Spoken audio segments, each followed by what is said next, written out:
dinidiscuss nila. Alam nyo, kahapon nga natatawa ko.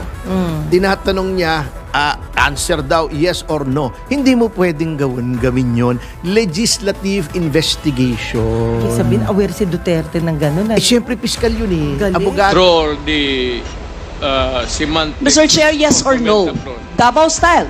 Do not ask me to answer yes or no. You are not an investigator. Ano pa bang kinukuha nilang batas? Di ba gumawa na sila? Opo. Di ba yung kabobohang EJK ni Dan Fernandez, ni Akop, di ba? Ito ang wow trending. Pinagtawanan lang ni Attorney Topacio ang mga congressman sa Quadcom matapos itong paglaruan ni former President Rodrigo Roa Duterte kahapon. Sa pagharap nito sa House of Representatives, hindi nagamit ng mga congressman ang sagot sa tanong na yes or no. Ayon pa kay Attorney Topacio na pinalabas lang ni former President Rodrigo Roa Duterte ang pagiging double standard ng Quadcom. Pwede naman palang pagsalitain ang resource person na hindi binabara at hindi kinokontempt. Dapat sana ang trato ninyo sa lahat ng resource person ay patas, katulad kay Tatay Digong. Inisa-isa din ni Attorney Topacio ang mga galawan ng mga congressman sa Quadcom, katulad na lang nitong si Congressman Paduano na palaging high blood, palaging sumisigaw, parang nasa bundok ang kanyang kausap. Pinaglihi daw si Congressman Paduano sa sama ng loob. Ito namang si Congressman Abante Legislative Inquiry. Nagkukot daw ng pareseyo. Nabanggit din ni Attorney Topacio ang mga mamahaling sasakyan ni Bishop Congressman Benny Abante na kumakalat sa social media. Nako po, si Luistro naman daw, kung ikaw ay isang obob, akala mo talaga matalino. Pero kung ikaw ay isang matalino, alam mo na siya ay obob. Hindi kayo nakaporma kay former President Rodrigo Roa Duterte. Imbis na si Duterte ang gisahin ninyo, kayo ang nagisa. Alam mo, pinaglaruan lang sila ni Pangulong Duterte. Natatawa ako eh. Talagang pinakita nila na sila ay walang alam. Hindi, natatawa ko. Bakit nila iniimbestigahan si Pangulong Duterte? Kung may kasalanan siya sa krimen o hindi. Kaya tinatawanan lang sila eh. Di ba, sinabi na ng hukuman, paulit-ulit na at hindi yata pumapasok sa kukote. Nitong mga nasa Quadcom kasi mahihina ang kukote. O hindi ko malaman kung mahina ang kukote o talagang hindi lang nila, clueless lang sila. O talagang ang pakay lang nila ay busitin si Duterte. Hindi, ang masama nun pag na-high blood yun, baka biglang bumitaw Yun ang nakakatakot Ay, di naman siguro sila na-high blood Hindi kasi, sinabi na ng Korte Suprema, ang legislative hearing ay hindi hukuman. Hindi ito NBI na iniimbestigahan ng krimen, hindi ito pulis, hindi ito piskalya. Kukuha ka lang ng impormasyon para ikaw ay baka gawa ng batas. Yung EJK, ano pa bang kinukuha nilang batas? Di ba gumawa na sila? Opo. Di ba yung kabobohang EJK ni Dan Fernandez,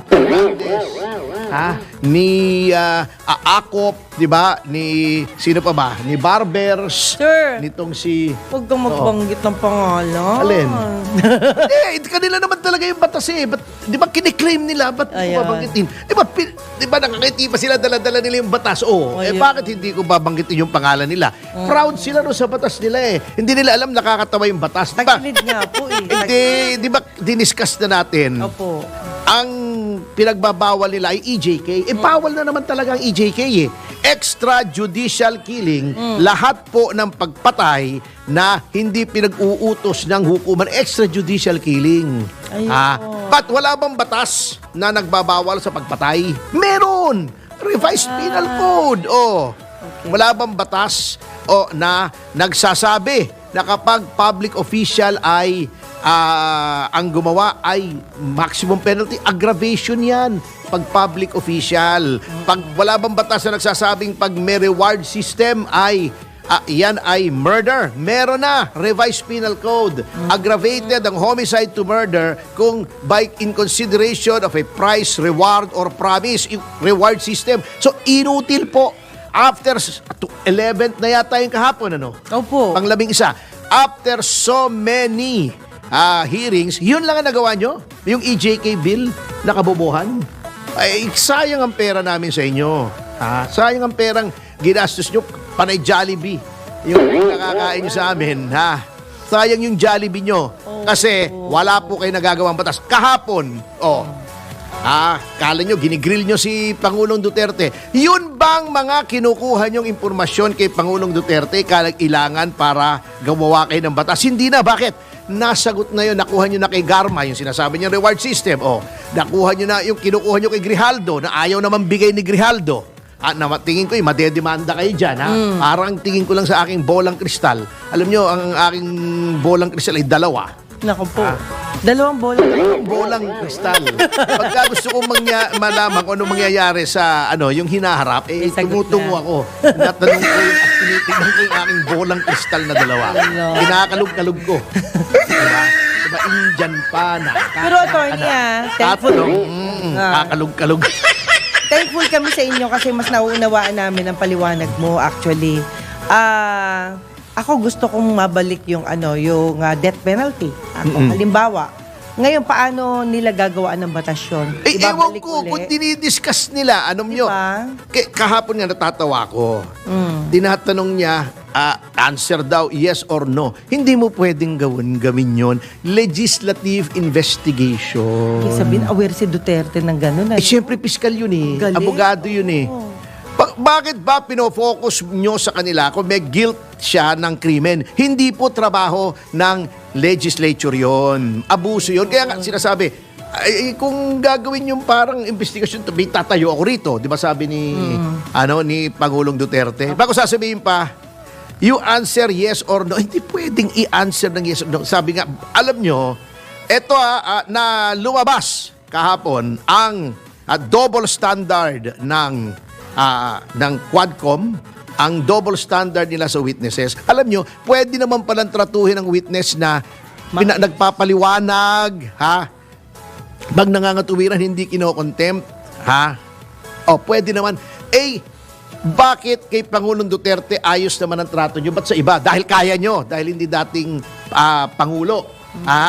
Dahil naalangan kayo. Okay, sasabihin nila, hindi, kasi dating Pangulo yan. Entitled to courtesies. Pero, may equal protection clause po tayo sa konstitusyon. Every person similarly situated should be similarly treated. Anong similar situation ni Pangulong Duterte sa ibang mga witnesses? They are all resource persons. Okay. Yeah. So aside from the equal protection clause, meron po specific na nakalagay sa konstitusyon, dapat tinatrato with respect at dignity ang resource person in a legislative hearing. Eto, dating Pangulo, di nyo masigawan. Pwera lang si Paduano. Ako natatawa nga hindi, wag daw, dapat daw kalmado. Bakit yung si Paduano? High blood. High blood lagi. Palagay ko to nung pinanganak to, sumisigaw na buhay niya sumisigaw. Palagay ko hanggang mamatay to, sumisigaw to Ginaglihi sa sama ng loob ito Yung may mga sinasabi noon, pinaglihi sa sama ng loob. Ayun. Ito naman si Abante, irrelevant naman, Legislative inquiry, magko-quote ka ng Pariseo. Pariseo, Ito, di ba pinakita, may Escalade na bulletproof, may AMG, meron yung mamahaling yung hindi ko alam yun Yung motorsiklong 3 gulong na mamahalin, 1.8 million yata yun. Apo. Meron din si Digong noon saka si Pastor Kibuloy.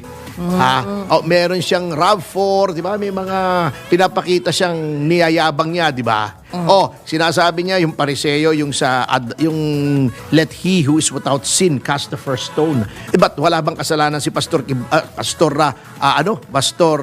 Abante? Ito ang biblical quote ko para kay Pastor Abante na galing sa daw siya. Mateo. Bishop, oo. Bishop Abante.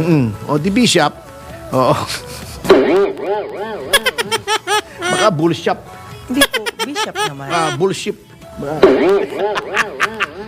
Ship. Ang sabi ko, bullshit anyway, ito ang biblical quotation ko na sa isang bishop na naka-Escalade at naka-Mercedes na AMG pa Okay, sabi sa Mateo mas mahirap mas madali pang lumusot ang isang camel sa mata ng karayom. Nasa butas ng karayom. Kesa ang mayaman ay pumunta sa kaharian ng Diyos. Sino bang mayaman? Di ba mayaman ka, Pastor Abante? Bishop pala, Bishop. Sige, Bishop na nga. Baka kaibigan si Stephen Bishop. Yung So, ibig sabihin pala, attorney, bago sila nagkaroon ng Quadcom, bago sila nagkaroon ng mga investigasyon na ganyan, so, supposedly, alam nila dapat yung mga sinasabi nila, batas nila. Eto naman si Luistro, nakita pa kami kaninang umaga sa show. By chance. Alam mo, etong si Luistro, kung ikaw ay bobo, akala mo matalino. Pero kung ikaw ay matalino, alam mong siya ay bobo. Kino mo, sinasabi niya, Technical tayo dyan. inaano niya ng yung elements daw ng extrajudicial confession, iniisa-isa niya. Extrajudicial confession yan kasi voluntary, yung pag-amin daw ni Pangulong Duterte na siya ay pumatay. Voluntary. Alam niya ang consequences. He is of sound mind. May nakalimutan siya eh. Ang extrajudicial confession po, Congressman Luistro, ay ginagawa during custodial investigation. Hindi po custodial investigation yan. Yan ay legislative hearing. Ayun. Ano sinasabi mo? Besides, tignan nyo yung pinagsasabi nyong nangumpisal si Pangulong Duterte. Sino bang sinabi niyang pinatay niya? May tao ba? Wala po. Wala pala eh. Ayan.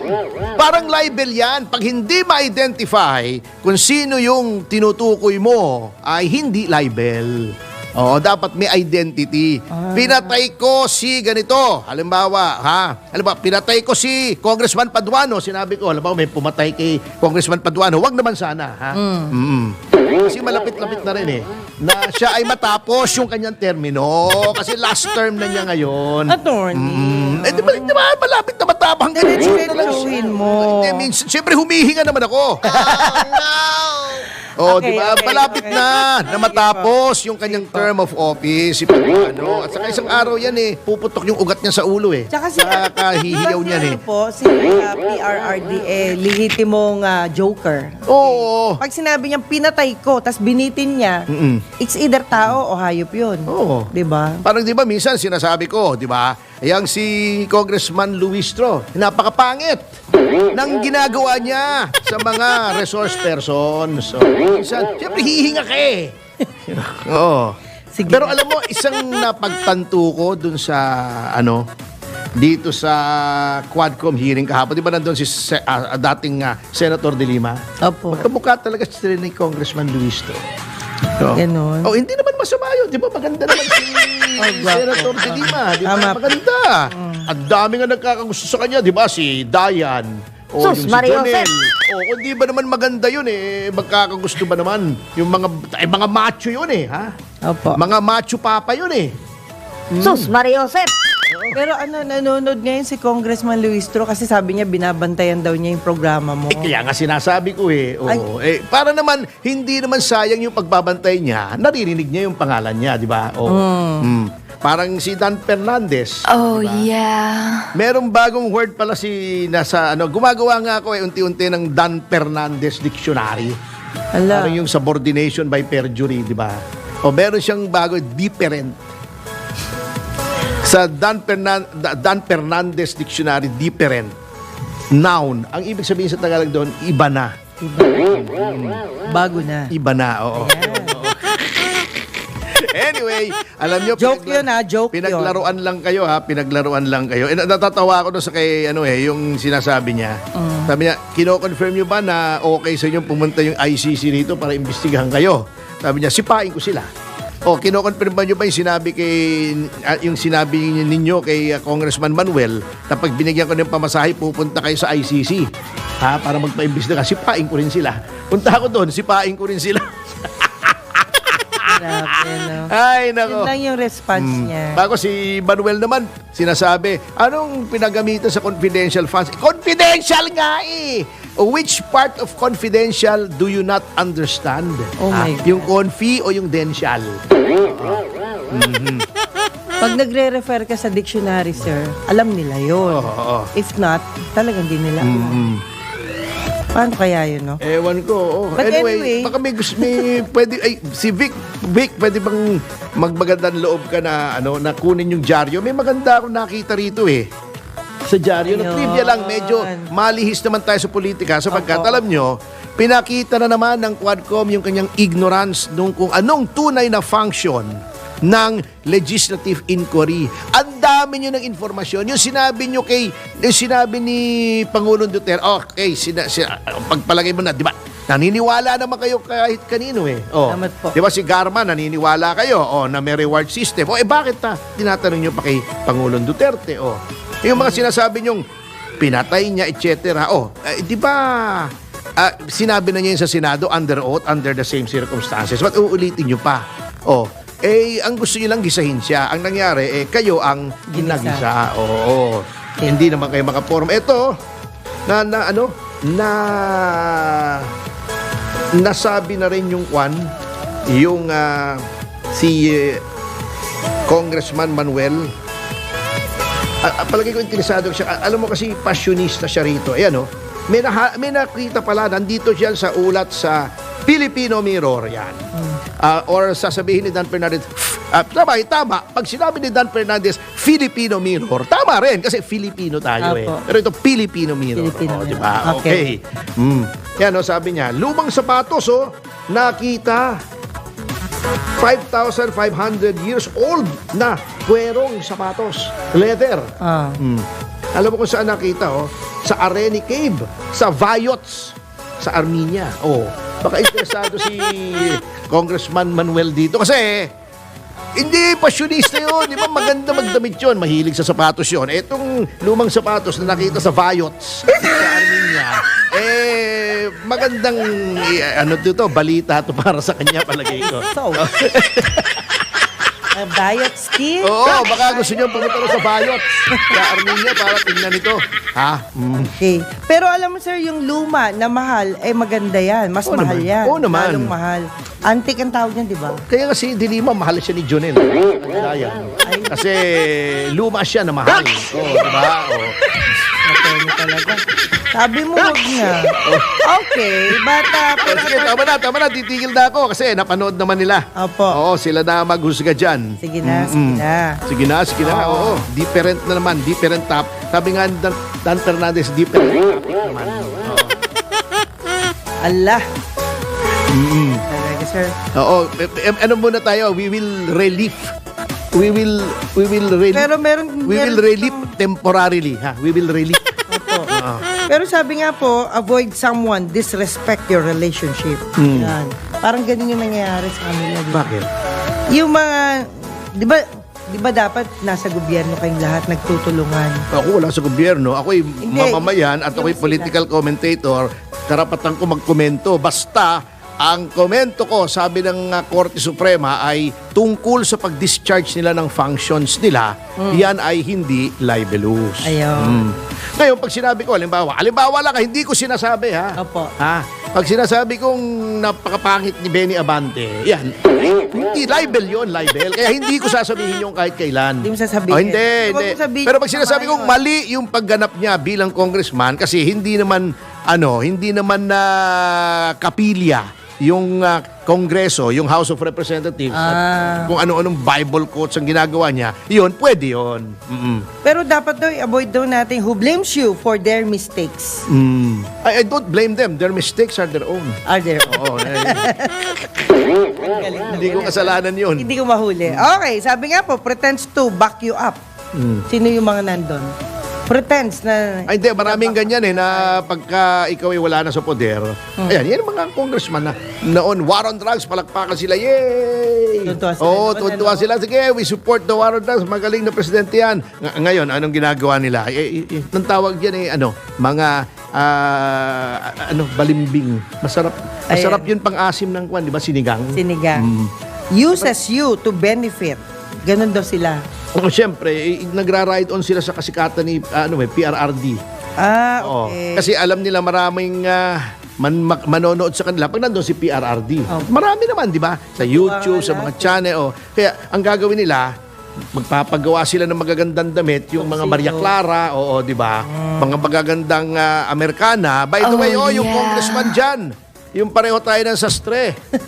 Hindi pa bayad? Uy, nagbayad ka na ba? Kamama naman yung sastre natin, hindi naman big time na sastre yun. Ayun. Bayaran mo naman.